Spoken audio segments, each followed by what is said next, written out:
So it's 2025, and guess what? It's fast running. It's actually not waiting for anyone. I want Happy New Year to you, to our esteemed client. Thank you so very much for all that we've actually been doing together. To prospective client, we look forward to having you guys on board. Today, I would like to speak on the basic things you need to actually pay attention to on your project in 2025. And I'm doing this piece because of you. And why am I doing this piece? Because of you.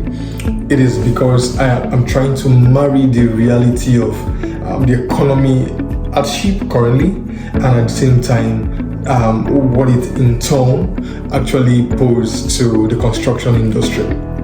And so I mean to say that few years back, we actually we're buying a bag of cement for about 4,500, 5,000 maximum. But right now, a bag of cement is currently sold for 9,800 to 10,000, depending on your location. I say this to say that you, which is the client, an engineer who's on site, honestly speaking, have the ability currently to compromise on your site. And this is why I'm saying that in those states, as a case study, in the next 7 to 10 years, would actually record a very high number of building collapse in Edo State. Why am I saying this? Am I saying this to wish bad? No, I am not saying this to wish bad. But I'm saying this because of the reality that is on ground. When I say reality that is on ground, I mean to say that I've taken my time to go around different sites, and honestly speaking, the level of compromise from the client, the level of compromise from the engineer is alarming. And this is why I'm bringing out this piece, so that you who is the client, or you who is an engineer working on the client, will actually ensure that you sit tight and factor in certain things that you know you need to put in place.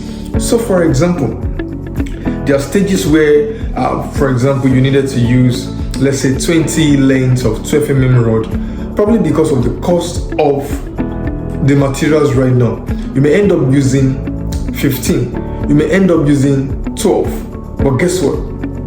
According to the design, it was estimated that you're supposed to use 20 lengths of 12 mm rod. But because of the hike in the prices of materials, either the engineer, for feeling pity of the client, tried to reduce the numbers of lengths of rods to be used on that project. And also probably the client just felt that, oh, Victor, I feel that this project is high on me, can't we compromise somewhere? And they actually reach a conclusion. And I'm saying this to say that it is important that you pay attention on your job to avoid not being a victim of building collapse in 2025.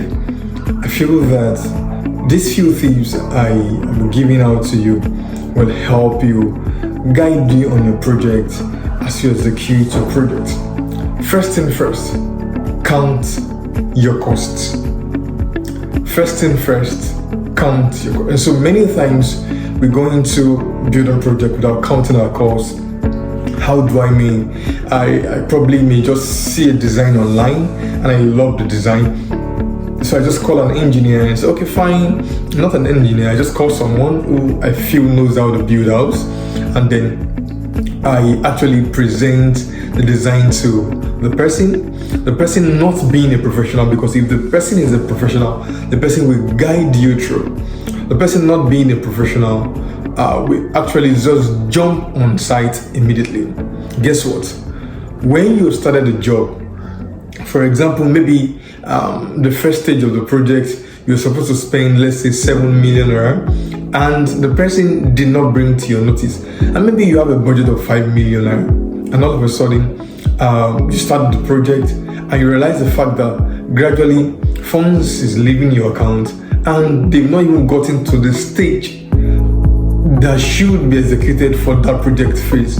And at the end of the day, you realize the fact that you are under pressure to compromise.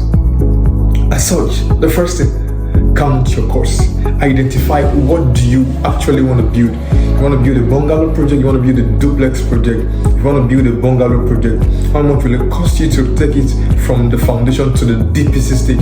Identify, count your costs. Don't just start the project without ensuring that you've counted your costs. Number 2, get the services. Get the services of a trusted hand. Get the services of trusted hands on your site. Now this is it. The services of a trusted hand first has to do with the engineer. Secondly, it has to do with the vendors you are getting your materials from. And so there are many times where you may actually budget, let's say 50 bags of cement for a certain job or a certain phase, and at the end of the day, because most of the cement are refilled, yes, I just said that, most of the cements are refilled cement.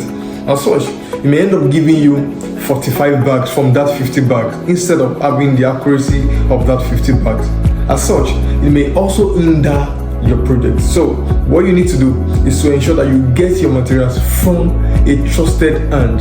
If you can actually put this in place, trust me, then your project in 2025 will actually go beyond having all these issues on site.